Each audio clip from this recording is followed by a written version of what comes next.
Assalamualaikum warahmatullahi wabarakatuh. Bismillahirrahmanirrahim. Alhamdulillahirabbil alamin wassalatu wassalamu ala asyrafil anbiya'i wal mursalin wa ala alihi wa sahbihi ajma'in. Qala rabbi shrah li sadri wa yassir li amri wa hlul 'uqdatam min lisani yafqahu qawli. Subhanaka la ilma lana illa ma 'allamtana innaka antal alimul hakim wa la haula wa la quwwata illa billahil aliyil azim.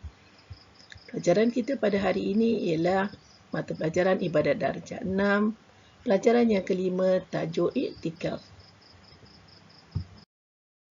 Kita mulakan dengan pengertian iktikaf. Pengertian iktikaf dari segi bahasa ialah berhenti atau menahan diri. Sementara iktikaf dari segi syarak bermaksud berhenti dalam masjid dengan niat kurbah. Kurbah bermaksud menghampirkan diri kepada Allah Subhanahu wa taala. Dalil pensyariatan iktikaf. Bismillahirrahmanirrahim. Wala tubashirunna wa antum aakifuna fil masajid. Yang bermaksud, dan janganlah kamu setubuhi isteri-isteri kamu ketika kamu beriktikaf di masjid. Surah Al-Baqarah ayat 187. Hukum iktikaf. Hukum iktikaf sunat muakkadah ataupun sunat yang sangat-sangat dituntut dan afdalnya dilakukan pada 10 malam terakhir dalam bulan Ramadan untuk mendapatkan Lailatul Qadar ataupun malam Al-Qadar. Apakah kelebihan menghidupkan malam Al-Qadar? Barang siapa beribadah pada malam Al-Qadar akan diampunkan dosa-dosa yang terdahulu dan diganjarkan pahala seperti beribadah selama 1000 bulan. Cara menghidupkan malam Al-Qadar. Setinggi-tinggi martabat, sebaik-baiknya menghidupkan malam Al-Qadar ataupun Lailatul Qadar dengan beribadah sepanjang malam dengan melaksanakan solat, membaca Al-Quran, berdoa, berzikir dan sebagainya. Kurang dari itu, hendaklah dengan melakukan ibadah pada kebanyakan malam. Sementara sekurang-kurangnya dengan solat isyak berjamaah dan berazam untuk melaksanakan solat subuh berjamaah. Cara menentukan malam Al-Qadar. Malam Al-Qadar menurut pendapat Imam Asy-Syafi'i akan berlaku pada 10 malam terakhir bulan Ramadan, terutama pada malam-malam yang ganjil seperti malam 21 atau malam 23 Ramadan. Sementara malam Lailatul Qadar menurut Imam Al-Ghazali akan berlaku pada 10 malam terakhir yang ganjil berdasarkan malam pertama Ramadan.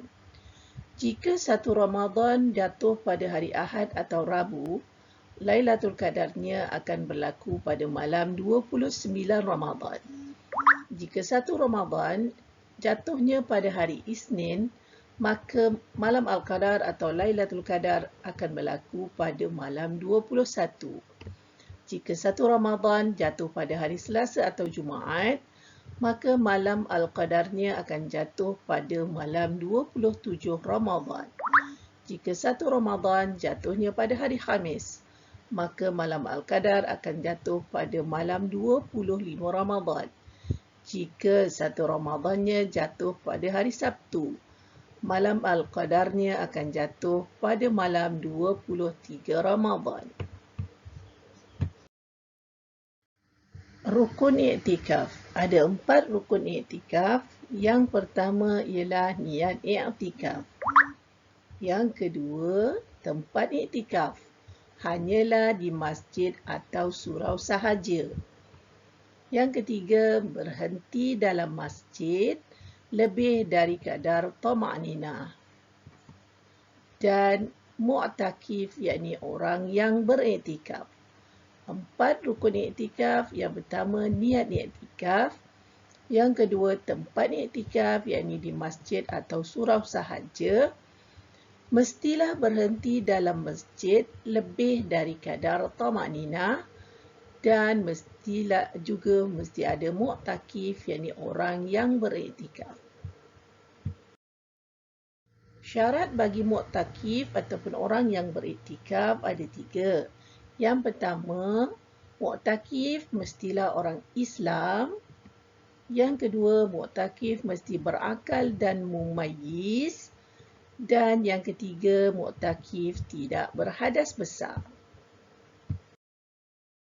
Niat iktikaf yang dinazarkan sekiranya seseorang bernazar untuk beriktikaf, niatnya ialah nawaitul iktikaf al-mafrud lillahi ta'ala. Sahaja aku iktikaf yang difardukan kerana Allah Ta'ala.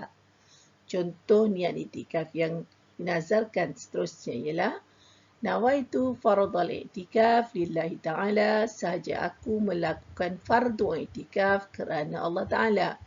Disebutkan perkataan fardu kerana dia nazarkan. Apabila dinazarkan, maka iktikaf yang sunat muakkad menjadi fardu ataupun wajib. Niat iktikaf yang sunat, nawaitul iktikaf lillahi ta'ala, sahaja aku iktikaf kerana Allah Ta'ala. Contoh yang kedua ialah nawaitu sunnatal iktikaf lillahi ta'ala, sahaja aku melakukan sunat iktikaf kerana Allah Ta'ala. Perkara yang boleh memutuskan iktikaf ataupun apabila seseorang itu sedang beriktikaf di masjid atau surau, iktikafnya akan terputus ataupun terhenti, terbatal dengan beberapa perkara ini. Yang pertama, apabila dia murtad. Sekiranya seseorang sedang melakukan iktikaf dan dia murtad, wali'auzubillah, maka iktikafnya terputus. Yang kedua, apabila dia mabuk. Yang ketiga, apabila berlaku haid. Yang keempat, apabila berlaku nifas.